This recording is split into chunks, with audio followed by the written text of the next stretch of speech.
Mesdames, Messieurs, bonsoir. Bienvenue dans cette édition des JT sur la télévision dont voici le sommaire. L'Église du christianisme céleste a franchi une étape historique ce samedi 26 avril 2025 avec l'installation officielle d'un conseil supérieur de transition. Composé de 15 membres issus de plusieurs pays de la sous-région, ce conseil symbolise une volonté affirmée de restaurer l'unité au sein d'une communauté religieuse divisée depuis plusieurs décennies. On en parle dans ce journal. Le Lions Club international du district 403 à 4 a procédé ce samedi à l'intronisation du nouveau gouverneur élu à l'issue du 7e congrès du district. Le point de la cérémonie d'intronisation dans ce journal. Lors d'une conférence de presse conjointe tenue le vendredi 25 avril 2025 à Cotonou, le ministre de la Culture, des Arts et du Tourisme, Jean-Michel Abimbola, et le comité scientifique ont dévoilé les critères ayant permis de reconnaître officiellement 16 royaumes au Bénin. Les détails dans un instant.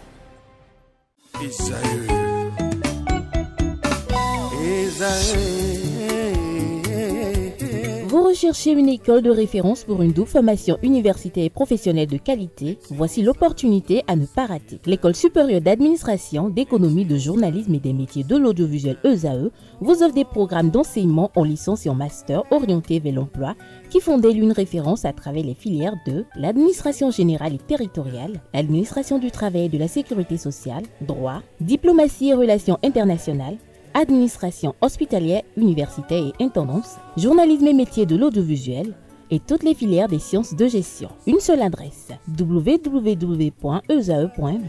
Rendez-vous dès maintenant sur nos campus ESAE Bedjromende au numéro 90 93 65 21 ou au numéro 98 98 14 00. Paracourt sur le numéro 52 46 12 12.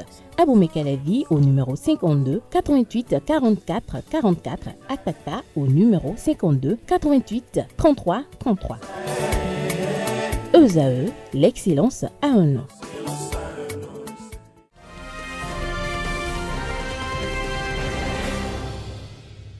À nouveau, bonsoir. Le Conseil supérieur de transition de l'Église du christianisme céleste a été installé ce samedi 26 avril 2025 au Palais des Congrès de Cotonou, composé de 15 membres venus de plusieurs pays de la sous-région ouest-africaine, le Bénin, le Nigeria, la Côte d'Ivoire et le Togo. Cette unité retrouvée est le fruit du dialogue entre les différentes ailes de cette Église et le président de la République du Bénin, Patrice Talon. Sur vos ensembles, un extrait des propos du chef de l'État. C'est un jour d'émotion, mais je note bien que il serait convenable que je vous dise tout au moins merci.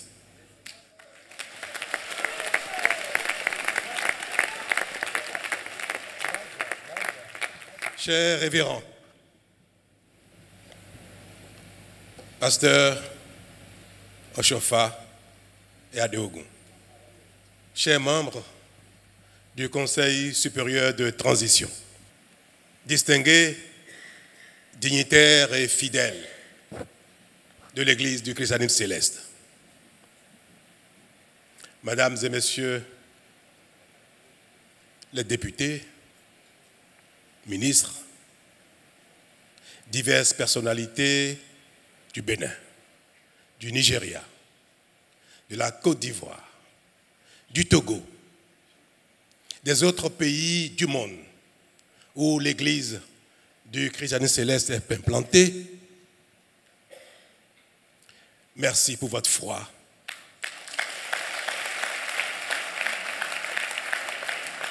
En Dieu, en la nature, en nous, peuple de Dieu, en nous, peuple d'Afrique. L'événement que nous vivons ensemble aujourd'hui est vraiment historique. Il nous honore et constitue pour nous une source de fierté en ces temps si difficiles que le monde traverse. Ici, nous venons de donner le sens du pardon, de la concorde. Le sens. Nous venons de donner un sens au mot pardon. Et par-dessus tout, nous venons de donner un sens au mot paix. C'est un bon signal que nous envoyons au monde entier. La paix entre les hommes, entre les religions, entre les nations, entre les communautés. D'autres choses qui manquent, malheureusement, de plus en plus à notre monde. Que Dieu vous bénisse. Permettez-moi, pour ce mérite que nous partageons, de féliciter nos révérends pasteurs Adeogou et Oshofa.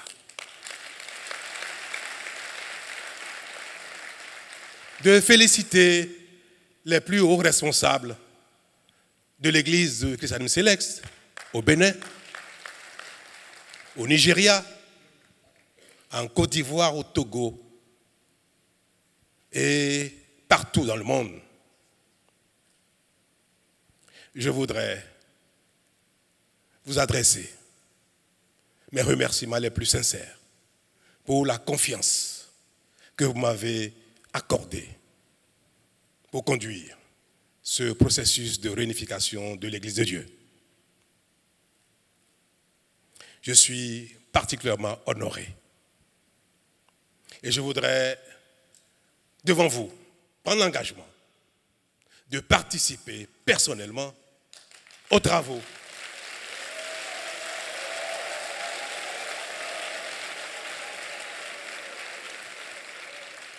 devant conduire cette transition jusqu'à son aboutissement.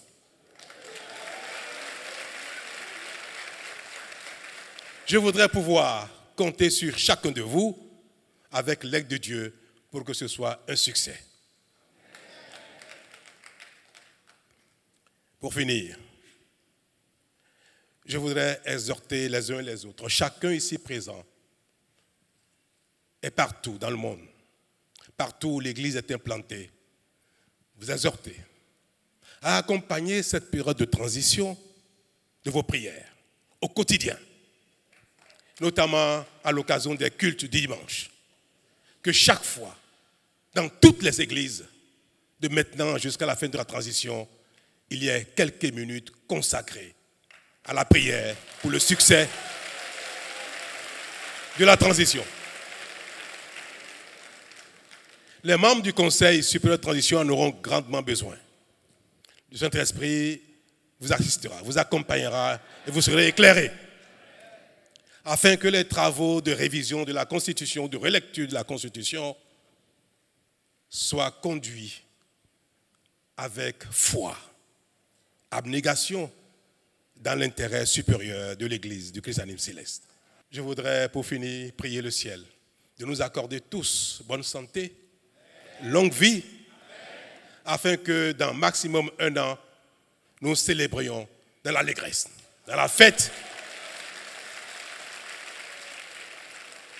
l'installation des nouvelles autorités qui prendront la suite du Conseil supérieur de transition pour la gouvernance apaisée définitivement de l'Église du christianisme céleste. Amen. L'Église que nous avons la fierté de proclamer partout que le ciel, que Dieu s'est fait grâce à l'Afrique du meilleur de ce qui existe en ces temps modernes.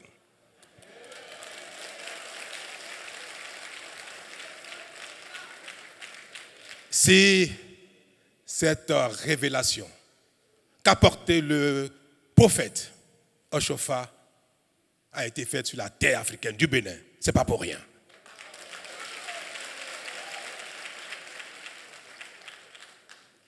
Mes chers amis, distingués dignitaires de l'Église, autorités à divers niveaux, politiques, administratives, mesdames et messieurs les ministres, mes chers fidèles, les jeunes, les femmes. Je vais faire un clin d'œil à quelque chose, à vous les dames, que malheureusement, je n'ai pas vu représenter au sein du Conseil supérieur de transition. Mais que je me refuse de commenter, je voudrais vous faire un clin d'œil particulier et vous prier d'être à la veille, de prier et d'amener toutes les fois que vous aurez l'occasion les membres du Conseil supérieur de transition à la piété, à l'abnégation, à la foi, afin que leur participation aux travaux du Conseil soit positive pour la réunification effective et définitive de l'Église. Vous avez un rôle important à jouer. Madame Oshofa et Madame Adeogun.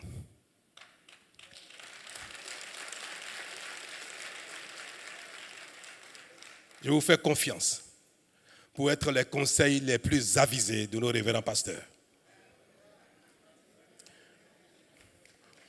Pour leur apporter le soutien qu'il faut chaque fois qu'ils seront ébranlés par des évolutions souhaitées pendant cette transition.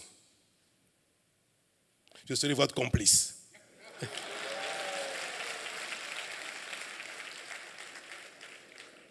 Et ensemble, nous tous ensemble, nous aurons le mérite d'avoir œuvré à cette œuvre si belle. Être un artisan de Dieu pour réunifier son Église. J'en suis déjà honoré et je prie le ciel de me donner longue vie pour que j'assiste. Dans quelques mois, maximum dans un an, à l'installation de nouvelles autorités qui conduiront la destinée de l'Église pour notre gloire, pour la gloire de Dieu. Merci beaucoup. La cérémonie d'installation s'est tenue en présence de nombreux fidèles, de représentants religieux et d'autorités politiques. Dans une ambiance de prière et d'écoute, les participants ont salué cette étape comme un nouveau départ. Lettre conjointe à son Excellence, M. Patrice Talon, président de la République du Bénin. Cotonou. Objet. Désignation de membres au Conseil supérieur de transition. Excellence, Monsieur le Président de la République. Dans le cadre de la mise en place du Conseil supérieur de transition, CST, et conformément aux dispositions du protocole d'accord du 26 mars 2025, nous nous permettons de vous transmettre la liste complémentaire des personnalités ci-après devant siéger au sein du CST. 1. Pour la Côte d'Ivoire, Monsieur Justin Aka, Monsieur Yassine Sarasoro. 2. Pour le Togo, Monsieur Komlan Mindoji. 3. Pour le Bénin, Monsieur Noël Jossou, représentant les sensibilités absentes du comité restreint préparatoire. 4. Pour le Nigeria, Monsieur Franck Okwuelegbe, représentant les sensibilités absentes du comité restreint préparatoire. Leur engagement au service de l'Église, leur intégrité spirituelle et leur reconnaissance au sein des fidèles justifient pleinement leur participation à cette instance de réconciliation. Nous vous prions de recevoir, Excellence, Monsieur le Président de la République, l'expression de notre profonde gratitude. Emmanuel Mombinan Friday Oshofa, révérend pasteur. Benoît Bennett Akandi Adeogun, révérend pasteur. Je vous remercie. Le ministre de l'Intérieur, Alassane Seydou, n'a pas manqué à cette réunification de l'Église du christianisme céleste portée sur les fonds baptismaux depuis le 29 septembre 1947 au Bénin.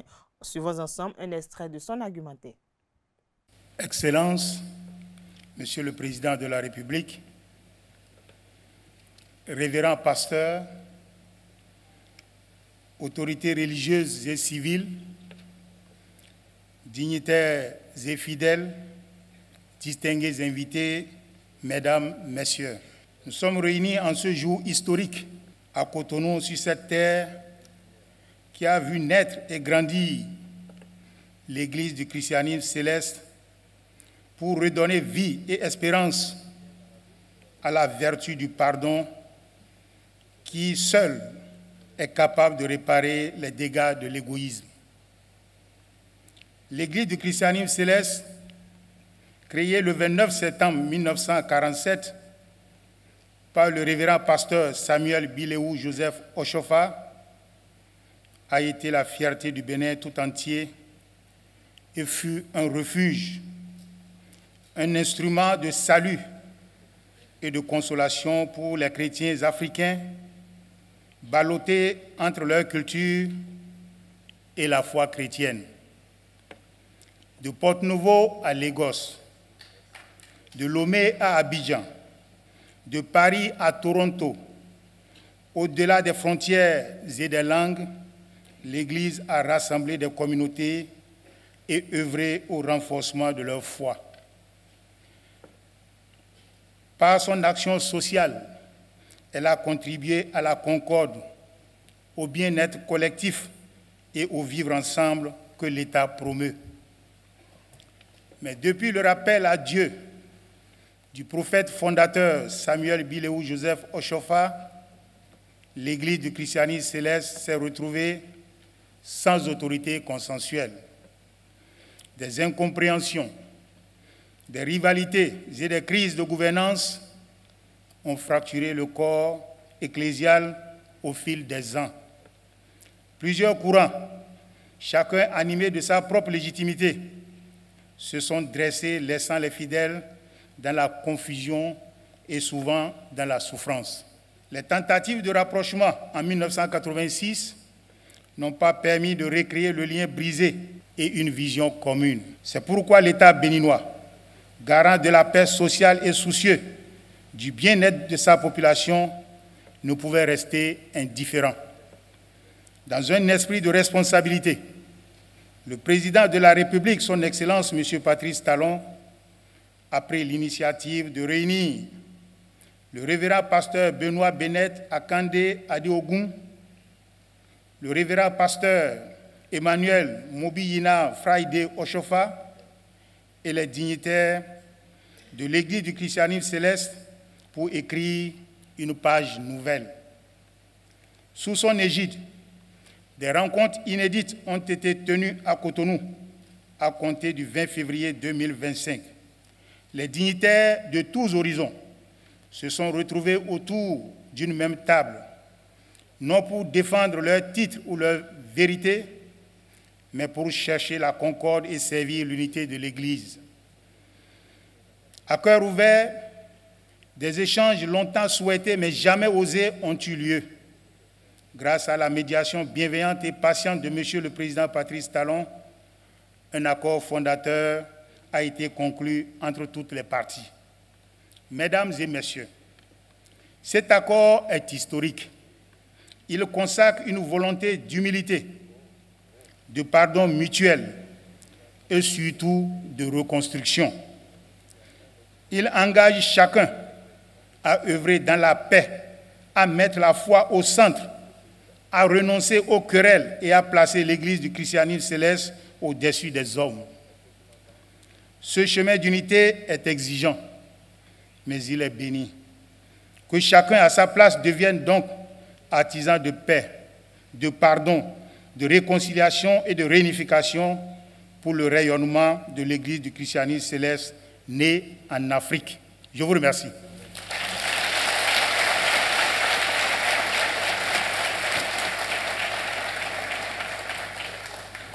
Je l'annonçais à l'entame de cette édition, le district 403-4 du Lions Club International connaît l'identité de son nouveau gouverneur pour le mandat 2025-2026. Il s'agit de Hervé Chakpé. Son élection a eu lieu lors du 7e congrès du Lions Club International, tenu du jeudi au samedi dernier dans la ville de Cotonou. Une équipe de notre rédaction pour le reportage.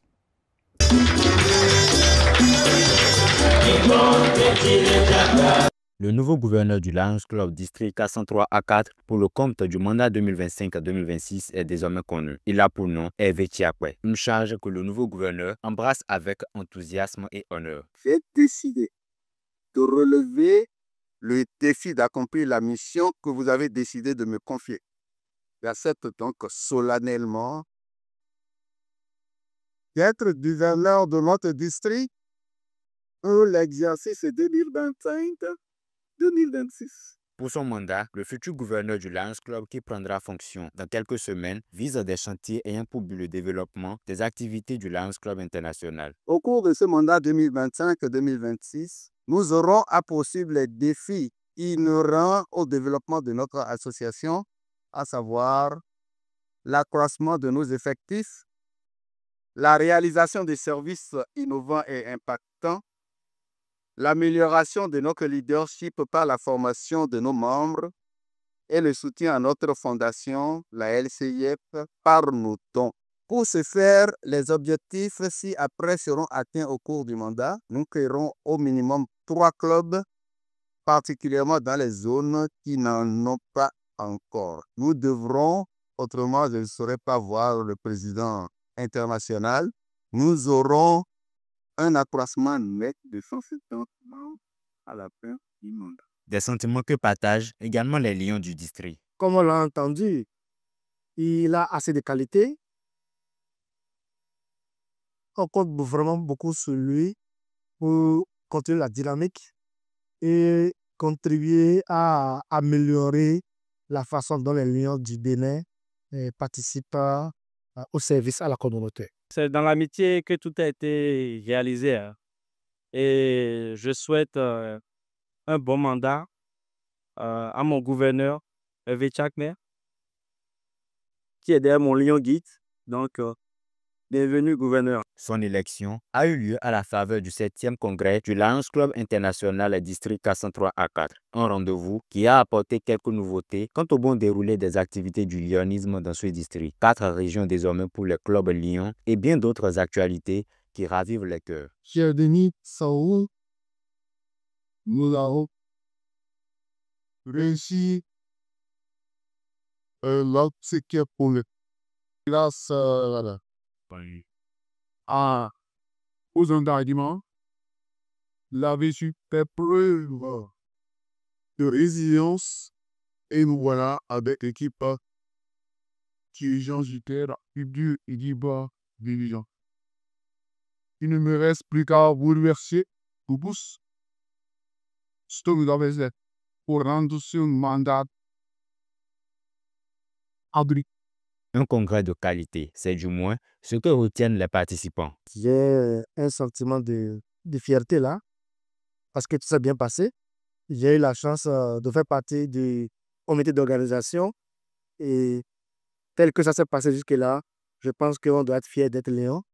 Et je remercie tous les participants et tous les officiels qui sont restés jusqu'à la fin. C'est toujours un plaisir de prendre part à un congrès. Quand on est Lyon, c'est le moment annuel pour tout Lyon de vivre cette communauté, cette fraternité dans l'amitié. Et ce 7e congrès fut un succès parce que, à double titre, étant trésorier adjoint du district, donc membre du cabinet du gouverneur sortant, et également membre du sous-comité finances qui a géré un peu ce congrès. Et c'est une fierté pour moi. Tout n'est pas parfait, mais je pense que ce fut un défi qui nous avait été étendu et humblement, je pense qu'on l'a relevé. Ça n'a pas été facile, mais on rend grâce que ce congrès puisse prendre maintenant. L'apothéose de ce 7e congrès du Lions Club International District 403A4 a été la soirée de gala tenue plus tard dans la soirée. Après les travaux de ce rendez-vous du lionisme, les membres du District 403A4 se sont réunis en fin de soirée pour des réjouissances. On reste toujours avec nos reporters.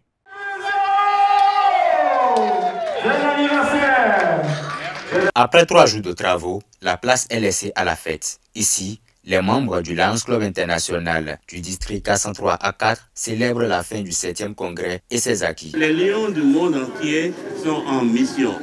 C'est la mission 1.5. Nous avons tous accepté ce défi, c'est-à-dire d'accroître nos effectifs pour avoir plus d'impact sur nos œuvres. Parce que plus on est nombreux, plus on travaille ensemble et plus on impacte la communauté. Donc nous sommes dans l'objectif, dans le défi mission 1.5 et le district K103 A4 en très bonne voie justement pour relever ce défi. C'est l'apothéose donc de ce congrès qui est le dîner de gala. Ça a été un succès sur le plan intellectuel, sur le plan culturel.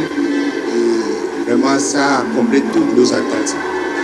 Ça a comblé toutes nos attentes. Nous avons élu un nouveau gouverneur. Nous avons élu 16 adjoints, c'est-à-dire le premier vice-gouverneur, le 10e vice-gouverneur. Vous savez, au Lions Club, les mandats sont d'une durée de 2 ans. Donc, à chaque congrès, on change de gouverneur. Donc, à ce congrès, nous avons changé. On a élu un nouveau gouverneur qui va prendre fonction le 1er juillet 2017. Ce soir, maintenant, on s'est vu pour pouvoir finir, clôturer correctement le congrès avec le gala que nous avons, auquel vous-même vous avez vu comment les choses se sont très bien passées. On s'est bien régalé. Actuellement, nous sommes en train de finir de danser. Je pense que ceux qui ont encore de l'énergie vont continuer jusqu'au petit matin.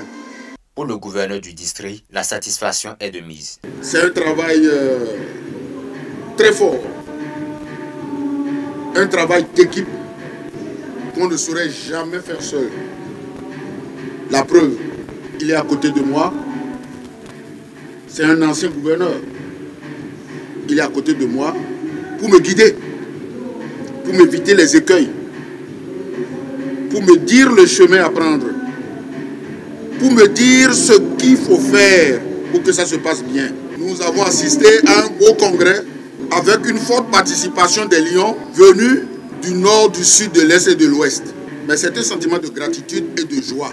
Il y a eu des résolutions, c'est-à-dire des ateliers qui vont donc améliorer la qualité du recrutement et aussi la qualité de nos œuvres. Avoir des œuvres beaucoup plus proches de la communauté. Donc avant de faire nos œuvres, nous irons vers la communauté, connaître leurs besoins pour pouvoir mieux les impacter. Des pas de danse, de la musique live et plus encore. Ce soir, les Lions ont célébré non seulement la fin des activités d'un congrès, mais également l'anniversaire de leur gouverneur.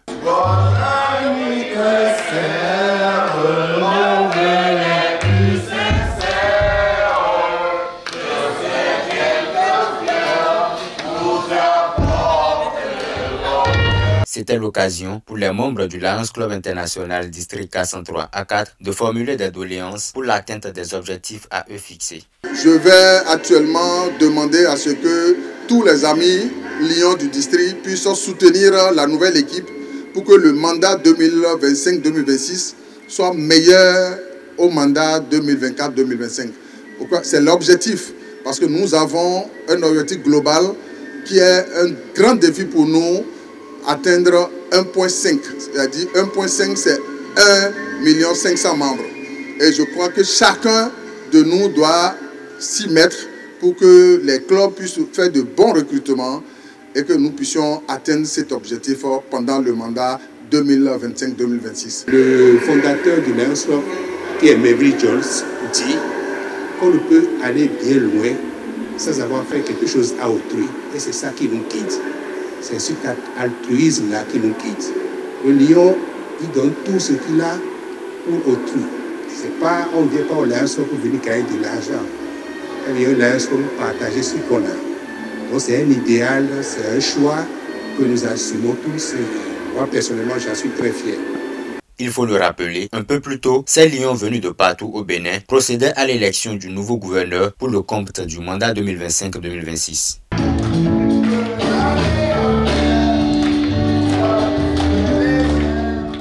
Joseph Aranzo, nouvel ambassadeur du Bénin au Maroc, Badirou Aguemon au Koweït, Noumon Bida Youssoufou au Qatar, Franck Adjagba en Chine, Eric Jean-Marie Zinsou en Inde et Ayanla Aoumenou aux États-Unis d'Amérique ont été reçus en audience le jeudi 24 avril 2025 par le chef de l'État au thème des échanges avec Patrice Talon. Joseph Aranzo, porte-parole des 6 ambassadeurs, a présenté l'essentiel des discussions. On le suit.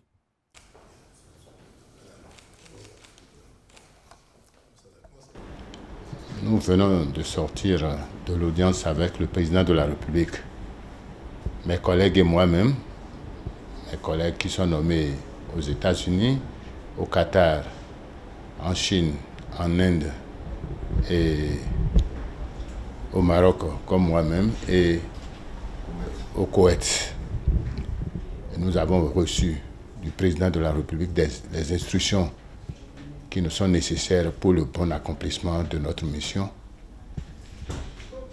Et le chef de l'État, le président de la République, que nous représentons en premier lieu dans nos juridictions, nous a donné des orientations très claires et précises par rapport à la mission de représentation républicaine qui est la nôtre. Il s'agit de faire en sorte que le Bénin soit promu dans la scène internationale sur tous ces aspects. Aspects culturels, économiques, aspects politiques, aspects éducatifs, aspects touristiques. Il nous revient de faire en sorte que l'image du Bénin soit défendue à l'extérieur où nous représentons le pays. En retour, nous avons pris l'engagement de faire en sorte que nous soyons des ambassadeurs qui honorent le Bénin à tous égards. Et ça, nous ferons en sorte également que toutes les préoccupations de nos communautés soient les centres d'attention dans le cadre de la mission qui nous est confiée. Restons toujours dans le même registre. Le président de l'Assemblée nationale, Louis Béounou Vlavono, a également reçu en audience les 6 ambassadeurs du Bénin nommés récemment en Conseil des ministres. Cette visite protocolaire s'inscrit dans le cadre du processus de prise de fonction des diplomates avant le départ vers leurs juridictions respectives. Écoutons l'ambassadeur Joseph Aranzo, porte-parole de la délégation, à l'issue de l'audience. Il s'exprime au micro de nos confrères de la télévision Hémicycle. Nous sommes venus recevoir du président de l'Assemblée nationale des conseils et des recommandations pour le bon accomplissement de la mission républicaine qui nous est confiée. Vous comprenez très bien qu'il s'agit d'une mission de représentation. Et nous représentons la République dans toute cette dimension. Avec le président de l'Assemblée nationale, nous avons reçu des conseils très enrichissants et très constructifs, très utile pour notre mission.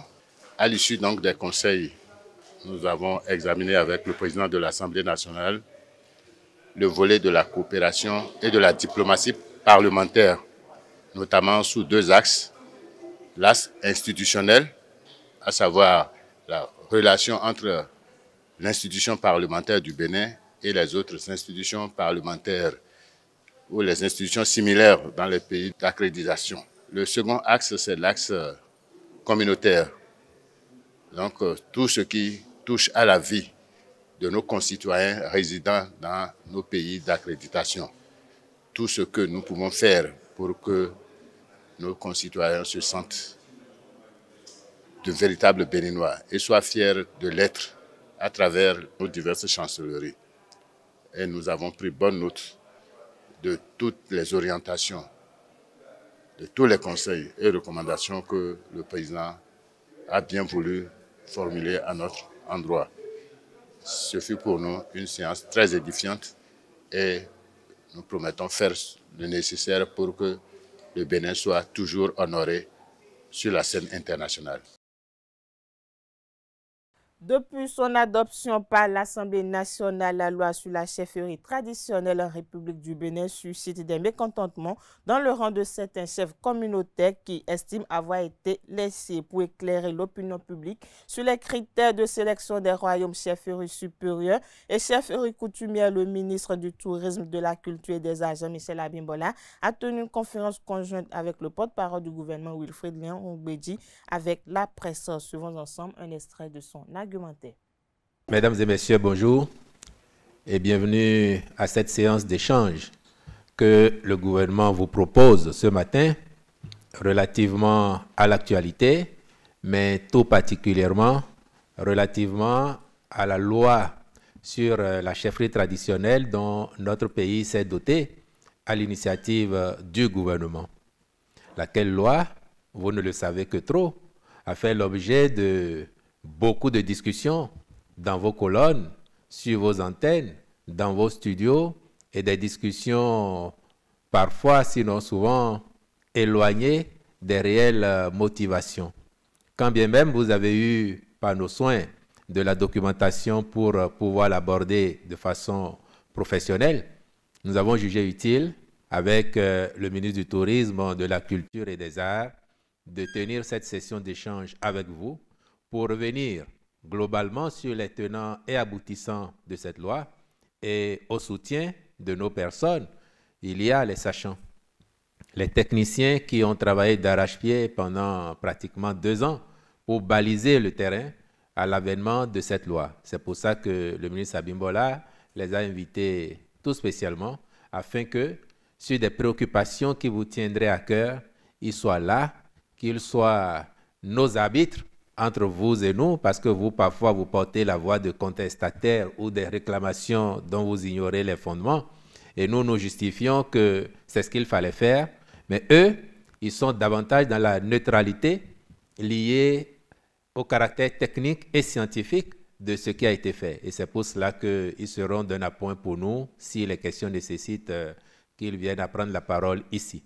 Voilà ce que je voudrais dire pour planter le décor et laisser le pupitre au ministre Abimbola, qui a un mot introductif sur le sujet, à l'issue duquel vos questions pourront être reçues et nous nous emploierons à y apporter les réponses les plus convenables et les plus pertinentes, encore une fois, avec l'aide des membres de la commission scientifique qui a été mise en place par le président de la République.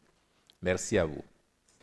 Merci beaucoup, monsieur le porte-parole du gouvernement. Mesdames et messieurs, le président Patrice Talon, conformément à ses prérogatives constitutionnelles et fidèle à la volonté politique de révéler le potentiel culturel de notre pays, a promulgué la loi 2025-09 du 3 avril 2025 portant cadre juridique de la chefferie traditionnelle en République du Bénin. L'avènement de cette loi historique constitue, à n'en point douter, une avancée que nombre d'acteurs communautaires, politiques et observateurs accueillent avec satisfaction. Il me plaît d'insister sur le fait qu'à cette étape de la révolution culturelle en cours, depuis 2016, le PAG affiche sa cohérence et sa rigueur, à travers notamment la dynamique qui est vraiment lancée à travers l'enracinement de notre vivre ensemble dans ce que nos traditions ancestrales, notamment la chefferie traditionnelle, ont de positif pour notre épanouissement. Le Bénin, ce monde que nous affirmons de splendeur, qui prend définitivement sa place dans le concert des grandes nations, en valorisant son passé glorieux, en assumant ses erreurs et en se projetant résolument et avec optimisme dans le futur. Ce Bénin nous rend fiers. Sous les bons auspices du porte-parole du gouvernement, je voudrais bien partager avec vous, hommes des médias, et à travers vous, avec nos compatriotes et tous ceux qui nous écoutent, les perspectives qui découlent de cette loi. Avant tout propos, qu'il me soit permis de saluer le courage et le soutien du peuple béninois et des composantes de la chefferie traditionnelle. Malgré les vicissitudes de notre histoire, nous avons été capables d'engager la restauration des formes d'organisation socio-politique comprenant les royaumes, les chefferies autonomes ou dépendantes appelées chefferies supérieures, et les entités sociales à structure non centralisée appelées chefferies coutumières. De ces entités qui avaient à leur tête des chefs aux dénominations variées, chargés de garantir le bon fonctionnement de la société, le maintien de la cohésion et du bien-être des membres de la communauté. Les acteurs à divers niveaux de la chefferie traditionnelle, les scientifiques de nos universités, les sachants, les acteurs politiques, les journalistes et les membres de la société civile ont répondu à l'appel du chef de l'État en reconnaissant que l'état des lieux de la chefferie traditionnelle présentait un visage peu reluisant, en reconnaissant qu'il était temps, il était grand temps de se lancer sur la voie de la restauration et de la valorisation de nos valeurs culturelles, identitaires et historiques. Après le vaste programme de construction et de réhabilitation des musées et des sites patrimoniaux, toujours en cours, après les travaux de réhabilitation et de construction de plusieurs palais royaux, toujours en cours pour certains, à la suite de la dynamique de construction de monuments à la gloire de nos figures historiques, les Agodjier, nos Amazones, Bioguera, Tofa, Toussaint Louverture et j'en passe, le gouvernement est passé au courageux chantier de la constitutionnalisation de la chefferie traditionnelle. Le gouvernement a créé 4 agences de sauvegarde de la culture en fonction du maillage du territoire en grandes aires culturelles, Adjatado, Montagne, Grand Borgou et Yoruba. Aujourd'hui, nous avons franchi l'ultime étape de reconnaissance de la chefferie traditionnelle à travers le vote et la promulgation de cette loi historique. Je pourrais citer d'autres actions historiques comme la restitution des biens culturels, la valorisation des arts et de la culture, etc. En tout état de cause, la révolution culturelle béninoise est en marche. Mesdames et messieurs, la loi apporte une avancée significative qui entend faire jouer désormais à la chefferie traditionnelle le rôle qui est le sien dans l'édification d'un Bénin nouveau qui s'appuie sur son patrimoine pour aller à la rencontre des défis contemporains. Avec la précieuse contribution de la commission d'experts, dont je salue la présence du président, le professeur bienvenu à Koha, et évidemment du professeur Michaud Zohou, ainsi que du docteur Akoni, nous avons à l'arrivée 16 royaumes, c'est l'article 5 de la loi, parlant des entités centralisées, 80 chefferies supérieures pour évoquer les entités moyennement centralisées, dépendantes ou non, c'est l'article 6, et 10 chefferies coutumières en référence aux entités acéphales où pouvoir cultuel et pouvoir temporel sont cumulés, c'est l'article 7 de la loi. Et enfin, les chefferies communautaires qui désignent toute organisation sociale traditionnelle non répertoriée dans les 3 catégories précédemment citées. C'est l'article 8. C'est aussi le moment de remercier tous ceux qui ont permis à la Commission de mettre sereinement en œuvre la méthodologie scientifique qu'elle s'est fixée. Je pense à ceux qui ont favorisé l'accès aux sources écrites, archives nationales et étrangères, journal officiel, écrits scientifiques et universitaires, actes administratifs et juridiques, etc. Aux sources orales également et aux données archéologiques. Je pense aussi à tous ceux qui ont fourni de la documentation, à travers ou non des prétentions. Grâce à notre enthousiasme collectif, la Commission a pu rendre disponible la radioscopie de la chefferie traditionnelle durant la période précoloniale et des mutations à l'époque coloniale et postcoloniale, bien évidemment. La revue des catégories et de la typologie des pouvoirs traditionnels ayant existé jusqu'à la veille de la colonisation. Des données sur les us et coutumes en matière de chefferie traditionnelle dans notre pays. Des prérogatives requises pour la chefferie traditionnelle dans le contexte actuel. Et par la suite, le cadre juridique de la chefferie traditionnelle en République du Bénin.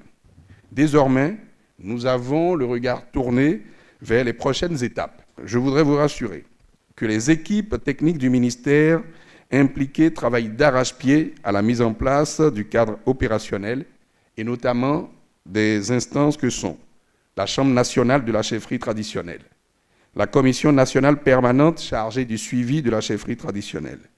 Pour y arriver, le gouvernement entend compter non seulement sur ses démembrements, préfecture, agence de sauvegarde de la culture, direction départementale de la culture, etc., mais aussi sur les différents chefs traditionnels, sur les commissions sociolinguistiques régionales, sur la presse, bien évidemment, sur la société civile et, bien évidemment, sur les acteurs culturels. Chers journalistes, femmes et hommes des médias, à cette étape, je voudrais inviter nos compatriotes, toutes catégories socio-professionnelles confondues, à lire cette loi avec sérénité, à se l'approprier dans une approche objective, à se convaincre de la volonté du gouvernement d'accorder l'intérêt requis à toutes les communautés sans exclusive pour ce qu'elles ont été, pour ce qu'elles sont aujourd'hui et pour ce qu'elles sont amenées à être demain dans notre communauté nationale. Aucune trace de notre histoire commune ne saurait entrer dans l'oubli. Aucune tradition ancestrale ne sera négligée dans ce qu'elle a d'important à apporter à la nation. C'est aussi cela, le rôle des agences de sauvegarde et de l'Agence nationale du patrimoine touristique, l'ANPT. Voilà quelques mots que je voulais partager avec vous pour situer le contexte, pour vous dire la méthodologie et pour vous dire surtout les perspectives pour l'opérationnalisation de cette loi que je n'ai pas peur de juger historique dans notre pays. Le président du Conseil économique et social, Conrad Baguidi, a reçu en audience le jeudi 24 avril 2025 l'ambassadrice de la France près le Bénin. C'était une visite de courtoisie, de prise de contact et d'échange avec le président de l'institution. Au micro d'une équipe de la rédaction de ZAE Télévision, Nadège Chouat nous fait le point de leurs échanges à l'issue de l'audience.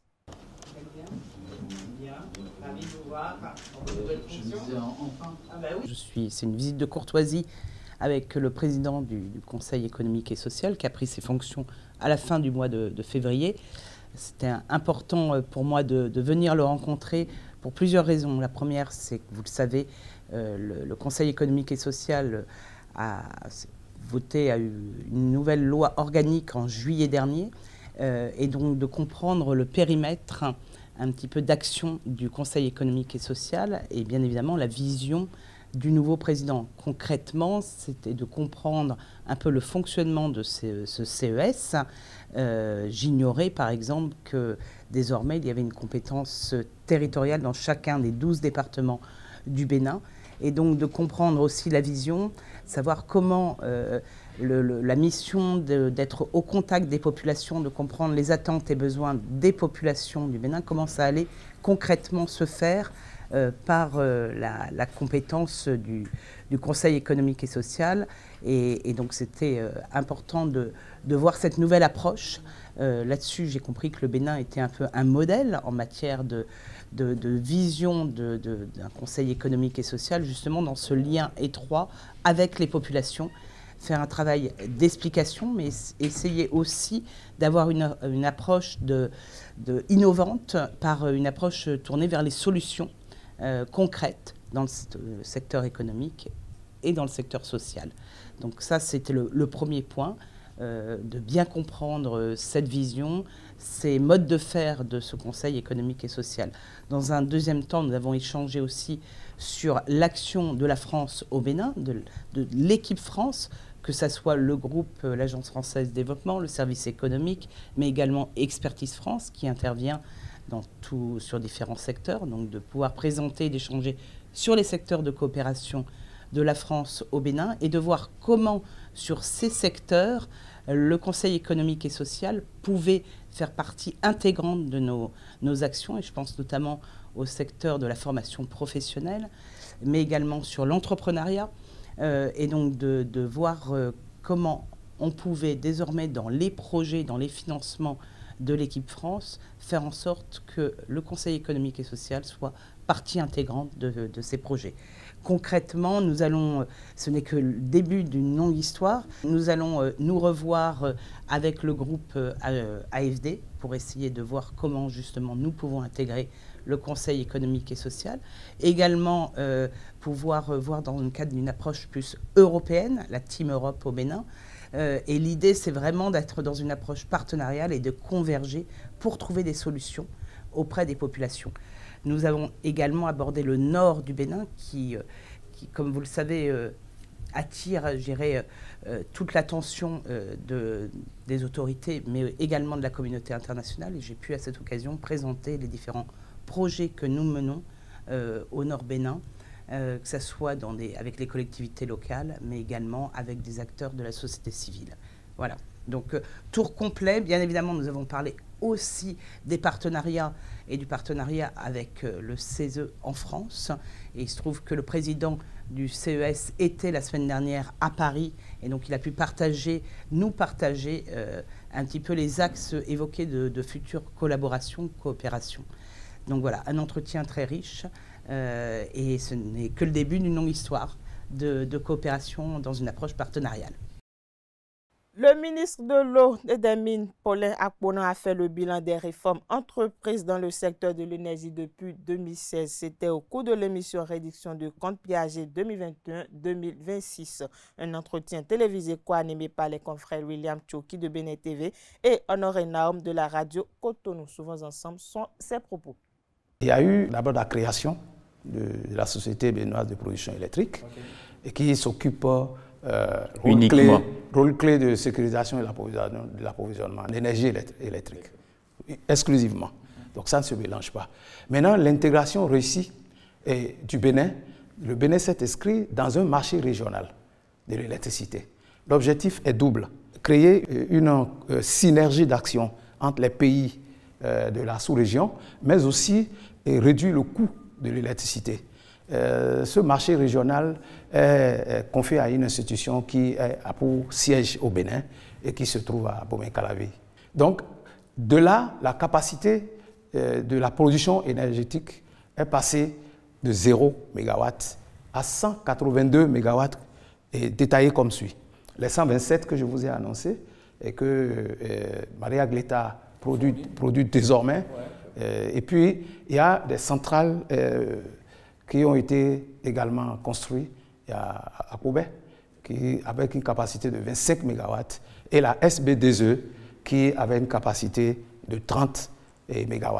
Lorsqu'on met tout ça ensemble, on a 187 MW d'énergie disponible pour faire face à la demande. Mais il n'y a pas que ça, il y a des travaux qui sont en cours pour renforcer. Parce que cette capacité nous place à 50% de dépendance par rapport à l'importation.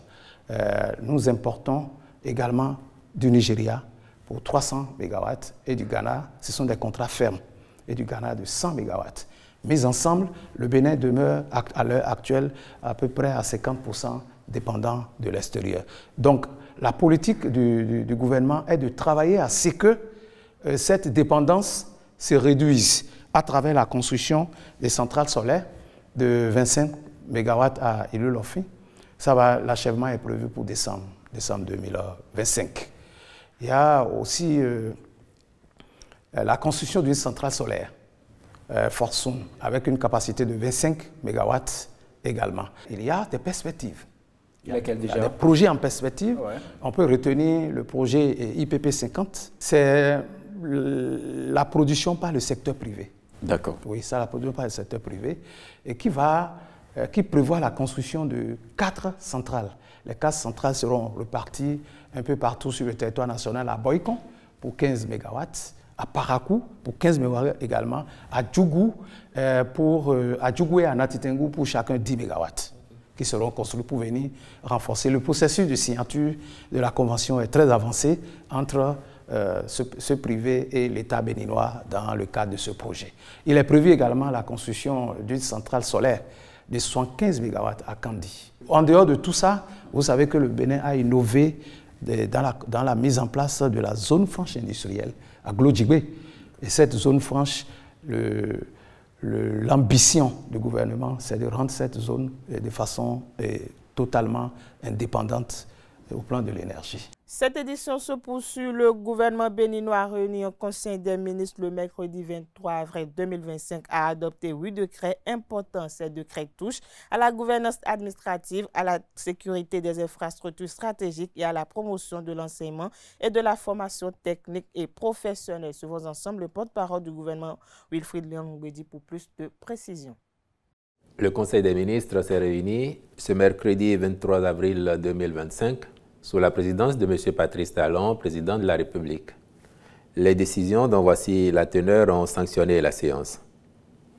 Au chapitre des mesures normatives, ont été adoptés les décrets portant attribution, organisation et fonctionnement de l'Inspection générale des finances, attribution, organisation et fonctionnement de l'Inspection générale des régies financières, création de la zone économique spéciale de Semepoji et autorisation de prise de participation de l'État dans la société de gestion de la zone économique spéciale, création de la société de sûreté portuaire et aéroportuaire du Bénin SA et approbation de ses statuts, statut type des établissements publics d'enseignement et de formation technique et professionnelle en République du Bénin, attribution, organisation et fonctionnement du cadre national de concertation pour la promotion de l'enseignement et la formation technique et professionnelle, nomination des commissaires aux comptes près la Société des dépôts pétroliers du Bénin SA,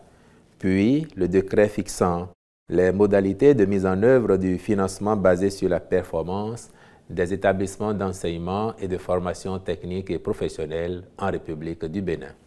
Lors du Conseil des ministres de cette semaine, le gouvernement béninois n'est pas resté silencieux face à l'attaque terroriste perpétrée dans le nord du pays le jeudi 17 avril 2025 et qui a coûté la vie à une cinquantaine de soldats béninois. Suivons ensemble Wilfried Léon Ngoubedi à nouveau.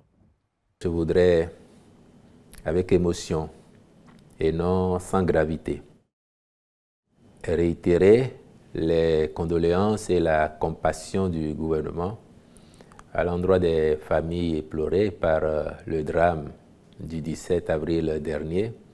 Condoléances et compassion qui vont également à toute la nation, parce que chaque enfant du Bénin qui meurt, c'est toutes les familles du Bénin qui sont éplorées.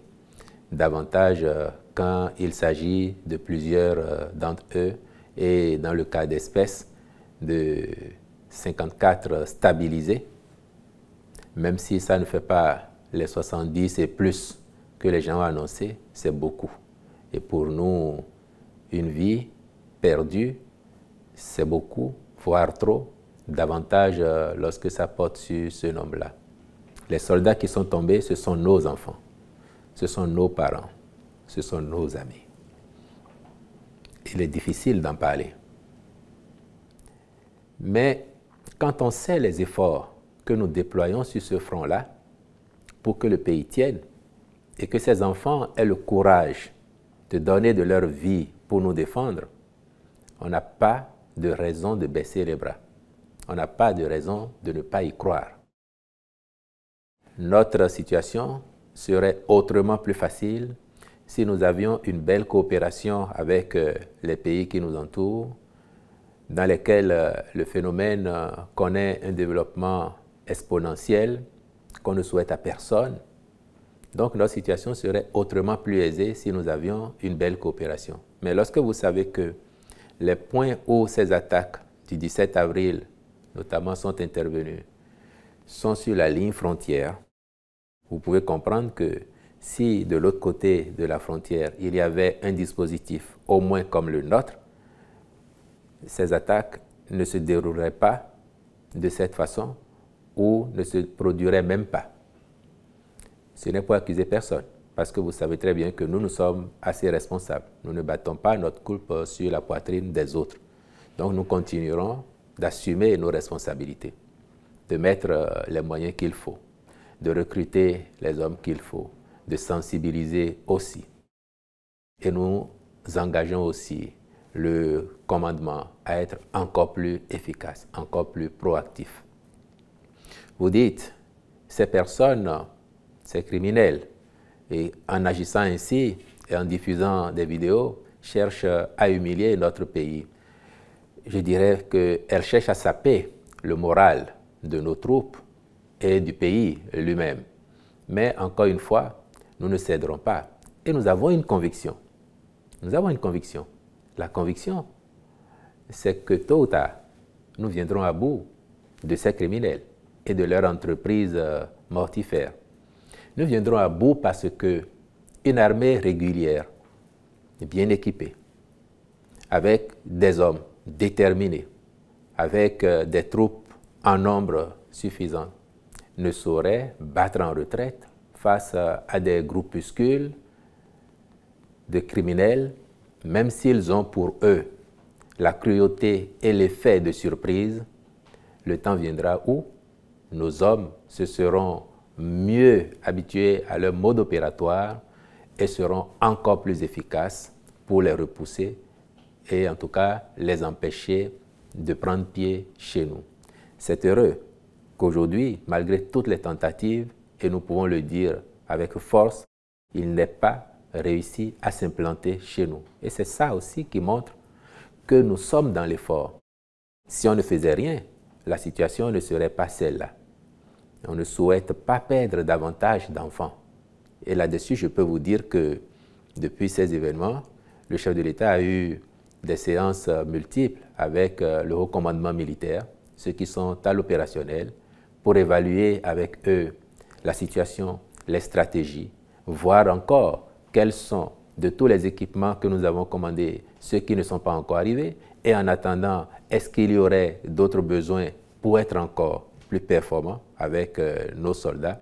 Et tout cela a été débattu. Donc c'est pour ça que je peux vous dire notre assurance que tôt ou tard, à un moment ou à un autre, nous vaincrons.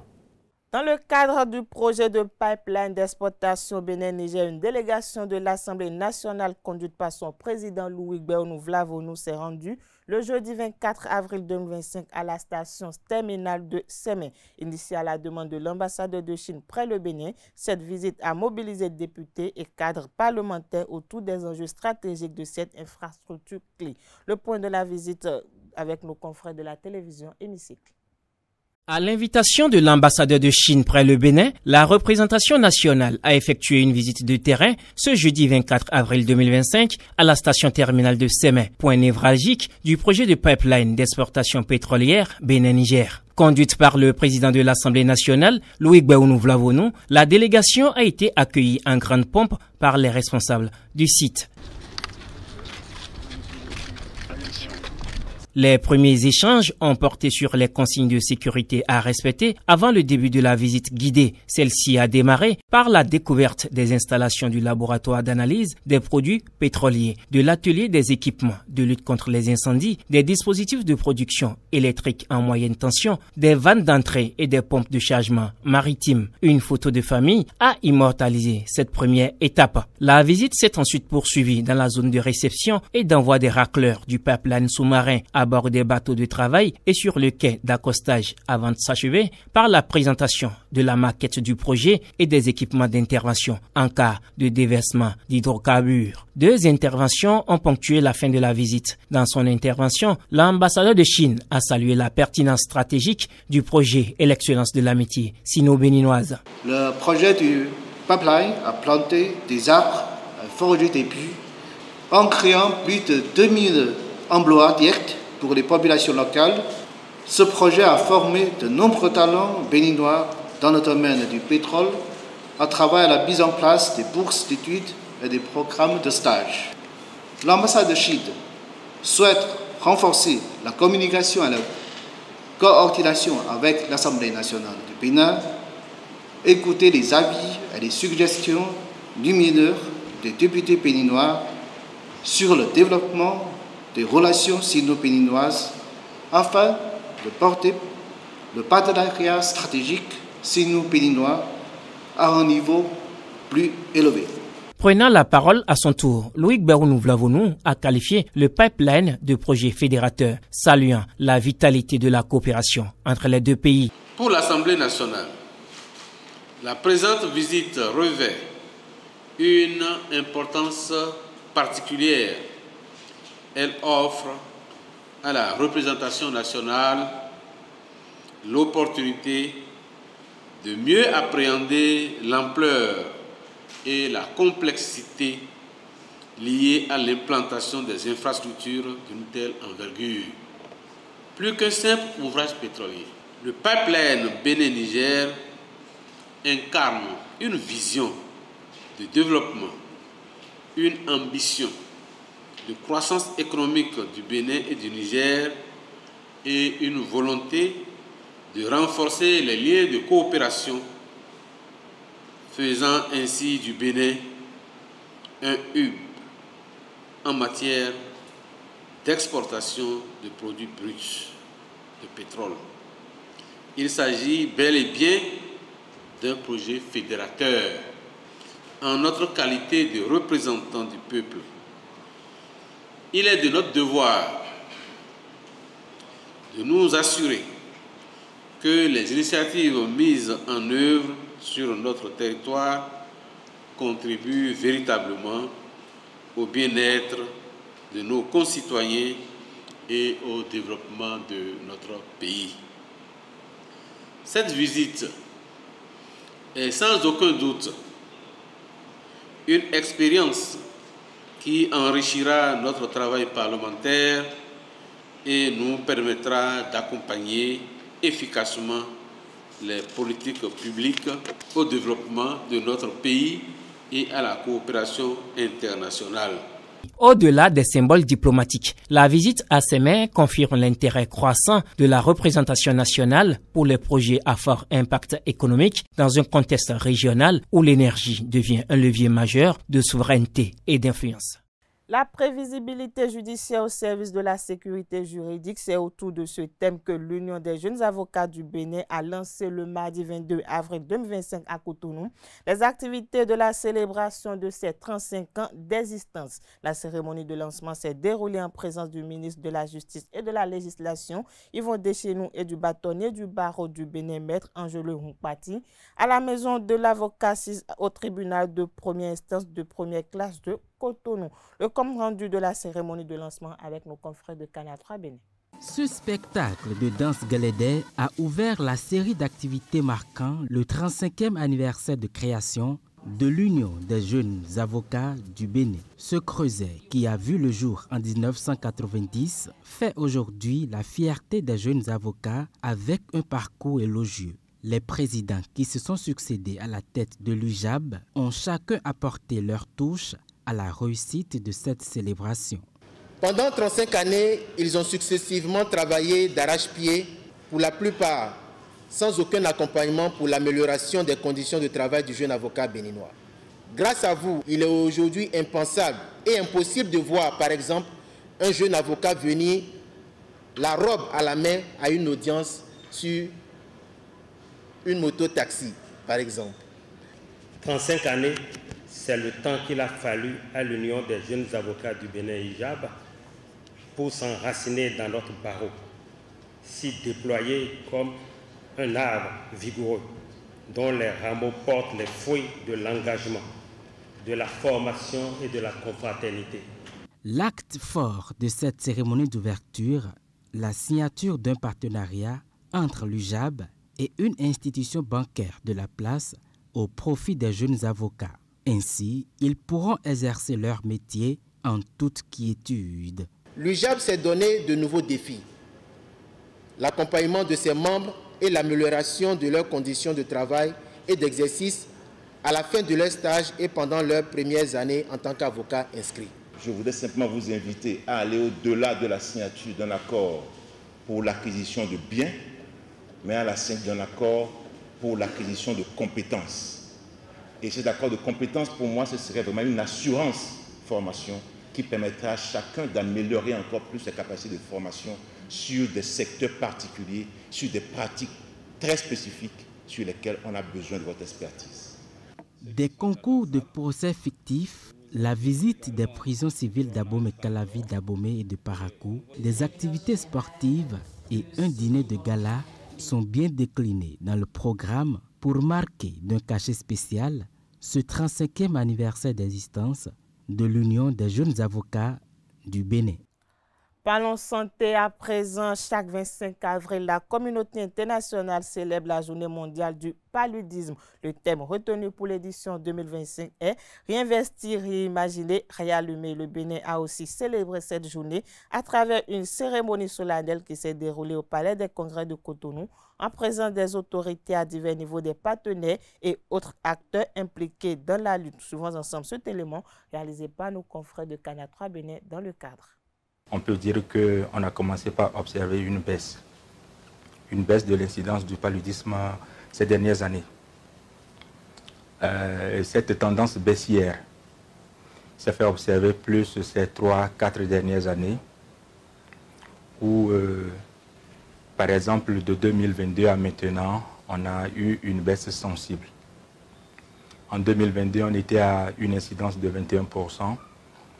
Et pour descendre à 13% en 2024.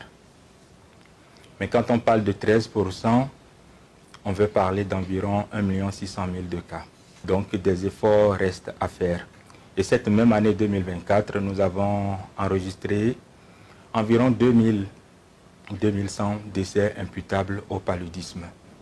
Il y a environ 1 an que le Bénin est engagé à introduire ce vaccin comme un outil complémentaire à toutes les interventions qui existent déjà. On a commencé avec une phase pilote dans 3 zones sanitaires et puis on est en train de passer progressivement à l'échelle nationale, mais pas des étapes. Il y a une première étape qui a enrôlé 16 zones sanitaires et les 18 zones sanitaires restantes seront également enrôlées. Les premiers résultats sont encourageants en termes de couverture. On retiendra que pour le premier cycle d'administration, on est allé jusqu'à une couverture de 70 à 80%, ce qui est bien. Mais il y a des challenges autour parce que vous savez, pour ce vaccin, il faut plusieurs cycles d'administration pour avoir l'immunité requise. Et donc, on a noté avec ces premiers résultats, qu'il y a une certaine déperdition.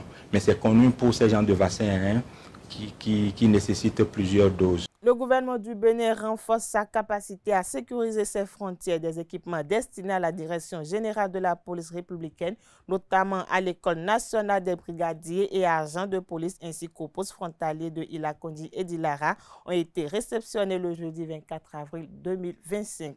Cette initiative s'inscrit dans le cadre des projets de renforcement des capacités des autorités de gestion des frontières pour la sécurité au Bénin et le renforcement de la gestion des frontières par une coordination et un partage d'informations renforcés au Bénin et au Togo, financé par le gouvernement américain, mis en œuvre par l'Organisation internationale pour les migrations au Bénin. Le compte rendu de la cérémonie de remise avec Canal 3 Bénin. Après octobre 2024 et un lot d'équipements de patrouille et d'inspection, la police républicaine est renforcée en fourniture de bureaux et de communication. D'un coût global de 182 261 867 francs CFA, le don inclut notamment des GPS, des paires de jumelles, des radios VHF, des ordinateurs, des imprimantes, des photocopieurs et des régulateurs. Cette remise d'outils intervient dans un contexte où la sécurité frontalière est de plus en plus menacée en Afrique subsaharienne. Elle s'inscrit dans le cadre de 2 projets majeurs financés par les États-Unis et mis en œuvre par l'Organisation internationale pour les migrations. Les projets renforcement des capacités des autorités de gestion des frontières pour la sécurité au Bénin et renforcement de la gestion des frontières par une coordination et un partage d'informations renforcés au Bénin et au Togo entendent contribuer au renforcement des capacités de gouvernance des frontières d'une part et d'autre part au renforcement des capacités techniques et opérationnelles à l'école de police et à la direction générale pour une préparation efficace des veillants officiers.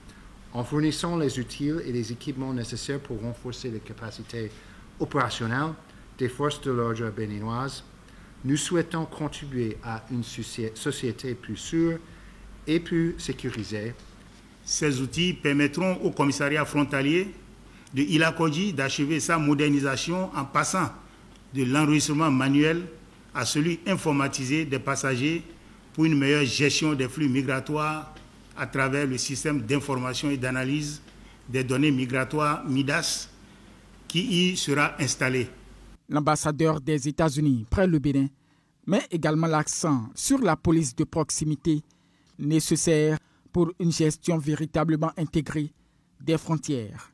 Au cœur de ces efforts se trouve la promotion de la police de proximité, un outil puissant qui favorise une plus grande collaboration entre la police et les communautés locales. En dehors du système MIDAS, les deux projets de l'OIM ciblant les postes frontaliers de Ilakondi et d'Ilara prévoient l'installation de sources d'énergie renouvelables et la construction de forages.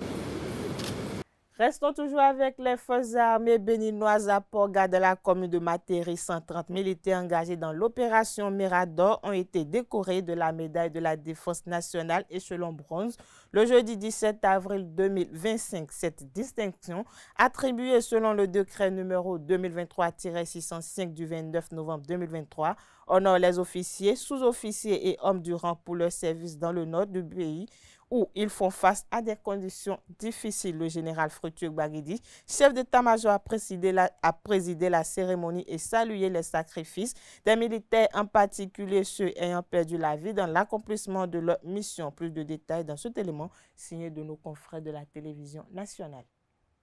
En vertu des pouvoirs qui nous sont conférés, nous vous décernons la médaille de bronze de la défense nationale. Ils sont 130 officiers, sous-officiers et militaires du rang de l'opération Mirador, bénéficiaires de cette médaille de la défense nationale échelon bronze. La revue des troupes.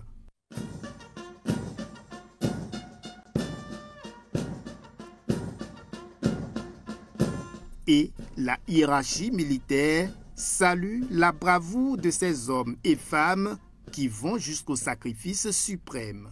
De Tamalussi au campement, de Yangwali à Kaobagu, sur les axes parsemés d'engins explosifs improvisés, beaucoup de nos frères d'armes ont poussé leur dernier souffle. En ce jour, vous êtes honorés.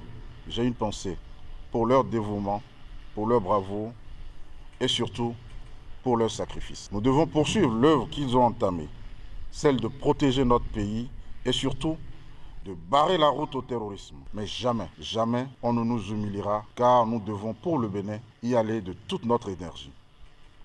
Tant qu'à mourir, autant mourir debout face à l'ennemi. Le geste du haut commandement est pour nous une source d'inspiration et de motivation renouvelée dans la poursuite de notre mission avec encore plus d'ardeur. Nos remerciements vont à l'endroit du chef suprême des armées, du haut commandement militaire et de nos chefs à divers niveaux. Leur exigence, leur confiance et leur soutien sont les piliers de notre progression vers l'atteinte de nos objectifs. Les soldats s'engagent face à une menace persistante. Ils sont déterminés par le souvenir de leurs frères d'armes tombés sur le champ de bataille. Canénois, dans cette édition, le pape François est décédé le lundi de Pâques. Un peu plus tôt, le dimanche de Pâques, le père de l'Église catholique a assisté aux côtés de nombreux fidèles catholiques à la célébration de la Pâques. Dans l'élément à suivre, Hubert Kedouide, curé de la paroisse Bon-Pasteur de Cotonou, nous donne son analyse du pontificat du Saint-Père et de son héritage. Il est au micro de nos reporters. C'est vrai que depuis quelque temps, le pape était très fragilisé dans son corps, mais il avait quand même la force de l'esprit. Et il continuait à paître le troupeau de Dieu jusqu'à la fin. Il a servi jusqu'à la fin. On l'a vu encore le dimanche de Pâques faire le tour de la foule et bénir, donner la bénédiction à la ville de Rome et au monde entier. Mission accomplie. Tout est accompli, comme dit le Christ sur la croix. Eh bien, dans l'octave pascale, avec le Christ ressuscité, il entre dans l'espérance d'une vie nouvelle. Et nous disons merci au Seigneur qui nous l'a donné, merci au Seigneur qui l'a repris et ce retour dans la maison du Père lui offre maintenant de là-haut de continuer à entretenir l'Église de Dieu et à sanctifier le peuple chrétien. La mission du pape François a été la mission de tous les papes. C'est vrai que les commentateurs parlent de réformateurs, etc.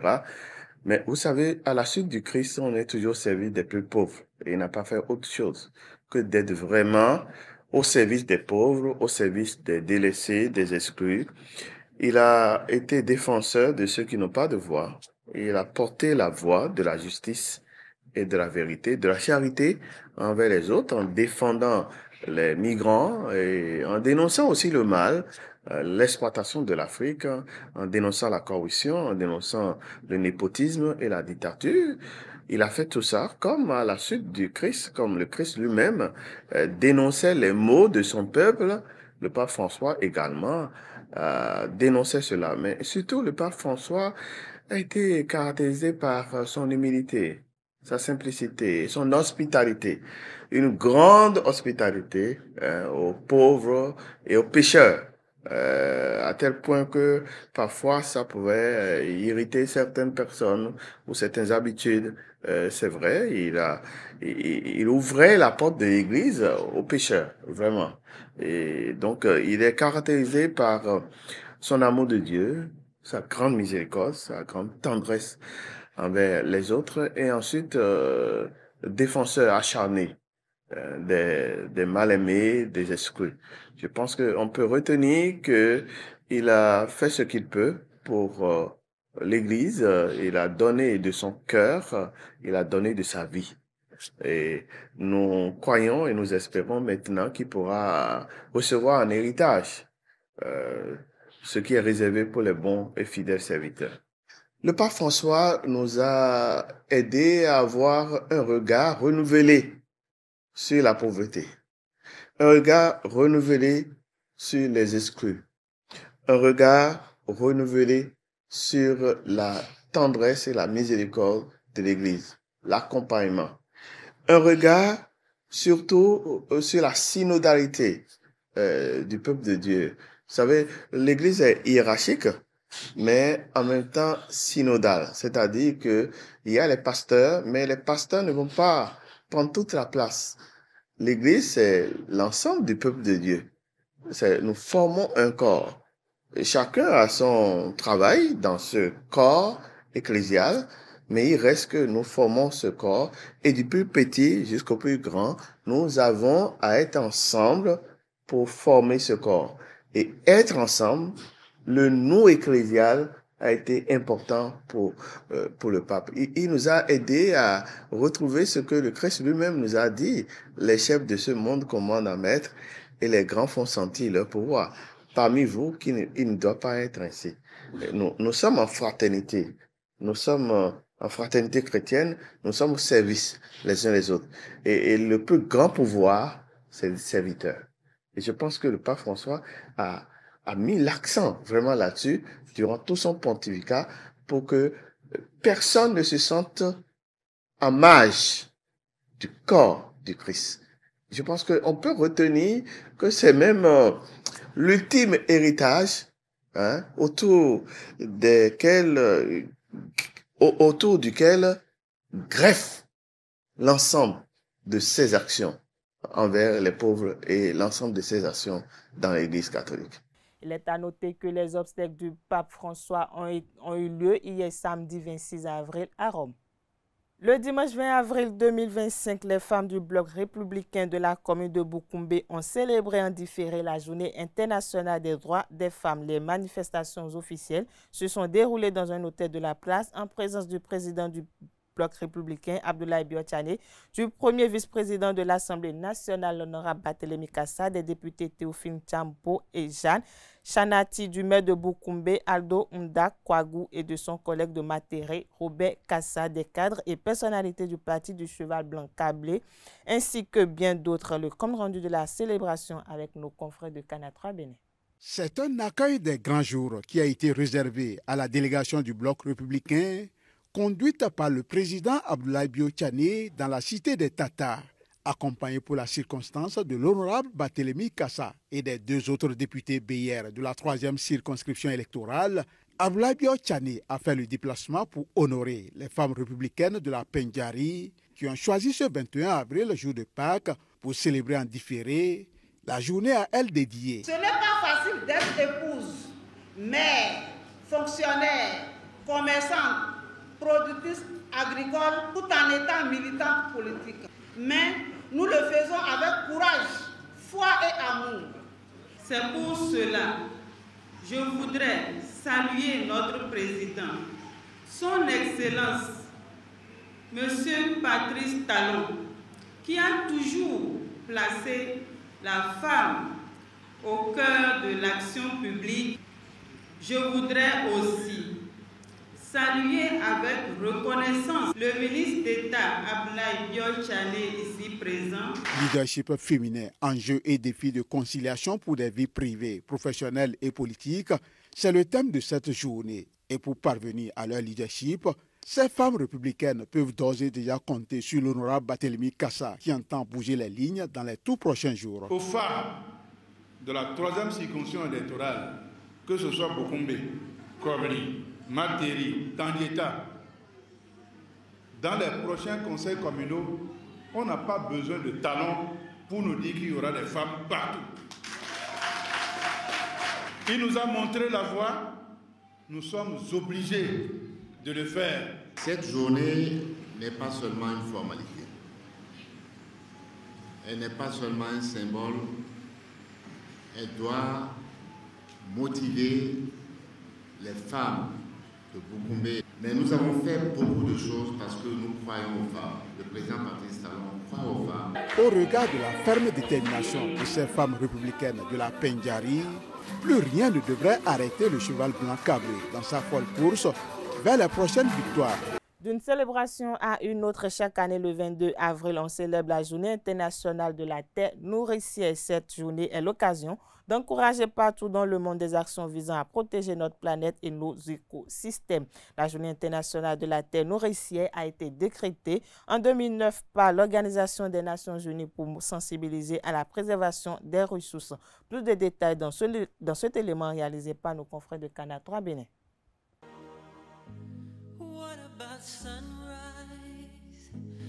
Elle est née d'une résolution présentée par la Bolivie et approuvée par plus de 50 États membres de l'Assemblée générale des Nations unies en 2009. L'usage du terme « terre nourricière » vient de l'interdépendance qui existe entre les êtres humains, les autres espèces vivantes et la planète.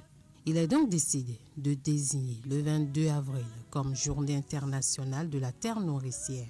Elle reconnaît que la Terre et ses écosystèmes sont notre foyer et qu'il est nécessaire de promouvoir l'harmonie avec la nature et la Terre. Cependant, la première journée de la Terre a eu lieu le 22 avril 1970 à l'initiative du sénateur et militant écologiste Gaylord Nelson pour plaider en faveur de la création d'une agence environnementale. 2000 universités, 10 000 écoles primaires et secondaires et des centaines de collectivités y ont participé. La pression sociale a porté ses fruits. Le gouvernement américain a créé l'Agence de protection de l'environnement, EPA, et adopté une série de lois visant à protéger l'environnement. La Journée de la Terre est l'occasion de contribuer à trouver une solution à la crise alarmante à laquelle la Terre est confrontée en raison des effets du changement climatique, l'augmentation de la pollution plastique et l'épuisement des ressources naturelles. Elle vise également à célébrer les initiatives écologiques prises partout dans le monde. Le thème de cette année, Notre pouvoir, notre planète, appelle chacun à s'unir pour les énergies renouvelables et à faire un effort pour tripler l'énergie propre d'ici 2030. Le secrétaire général des Nations Unies, Antonio Guterres, à l'occasion de cette journée, invite les pays à agir pour lutter contre la pollution, freiner l'appauvrissement de la biodiversité et fournir les fonds nécessaires pour protéger notre planète. Antonique Smith, chanteuse, actrice et militante climatique de longue date, nominée aux Grammy Awards, a été nommée ambassadrice officielle du Jour de la Terre 2025. Ceci en référence à son profond engagement en faveur de la justice environnementale à travers son association qui œuvre auprès des communautés religieuses et des personnes de couleur pour lutter contre le changement climatique. Sport présent dans cette édition, Abeille FC a reçu Boa FC sur le stade de Chaoro lors de la 28e journée de la Ligue Pro de football. Abeille FC a réussi à obtenir les 3 points de la rencontre en s'imposant face aux hommes de Sinandé, 1-0. Suivons ensemble l'impression du coach du Boa FC au micro de nos reporters sportifs. Je suis très déçu. C'est avec un arrière-goût très amer qu'on quitte cette rencontre parce qu'on a joué contre une équipe qui était largement à notre portée. Et on n'enlève pas le mérite à cette équipe d'Abeille, mais Abeille était à notre portée. Et ce soir, on a péché sur le plan tactique et c'est déplorable. On ne peut que s'en prendre à nous-mêmes. On rentre très déçu, très désolé par rapport à la rencontre. On va se préparer pour la réception du match de Béké. Mais une fois de plus, je puis déjà vous dire que c'est quand même dommage. C'est dommage parce qu'on pouvait quand même, au pire des cas, partir avec le point du match nul. Mais tactiquement, on a péché. On a péché sur un certain nombre de choses. Les remplacements n'ont pas été ce que ça devait être. Et voilà, cette équipe d'Abeille part avec les 3 points. Dommage pour nous, mais vivement qu'on puisse se réveiller et qu'on comprenne les choses et qu'on s'appuie sur nos erreurs, qu'on prenne de la graine et qu'on aille de l'avant. Parlons toujours de la 28e journée de la Ligue Pro de football. Espoir FC a affronté ce samedi AS Takouné au stade Omnisport de Savalou. Au thème de cette rencontre, les hommes de Savalou sortent victorieux sur le score de 2-0. Suivons ensemble les impressions du coach de Espoir FC et de son homologue de Takouné FC à la fin de la rencontre. Que veut le peuple? Les joueurs ont fait ce qu'ils pouvaient. Ils ont joué, ils ont attaqué, ils ont défendu. Et Dieu merci, les occasions qu'on a eues, ils ont concrétisé. Là où nous sommes maintenant, on n'a plus droit à l'erreur. Nous allons continuer dès le lundi et continuer par travailler et corriger ce qui ne va pas. Et ce qu'il faut compléter, je vais le faire pour mieux se préparer pour aller à Goïcon et aller conquérir ces 3 points car c'est un match très important pour l'équipe. Dans le championnat béninois, c'est toujours la même chose. Je félicite Savalou, ils ont fait preuve d'abnégation, ils ont gagné le match, mais ce match est entaché comme d'habitude par des erreurs d'arbitrage flagrantes qui changent le cours du match. Ce pénalty en première mi-temps, ce pénalty inventé en première mi-temps change le cours du match. Et ensuite, nous, si on gagne un pénalty clair dans la semaine de préparation, ensuite nous sifflons un coup franc. Dans ces conditions, si on doit jouer alors à chaque fois contre les adversaires et jouer contre les arbitres, je ne pense pas qu'on puisse gagner quelque chose ce soir. Mais bon, c'est le football et ça arrive.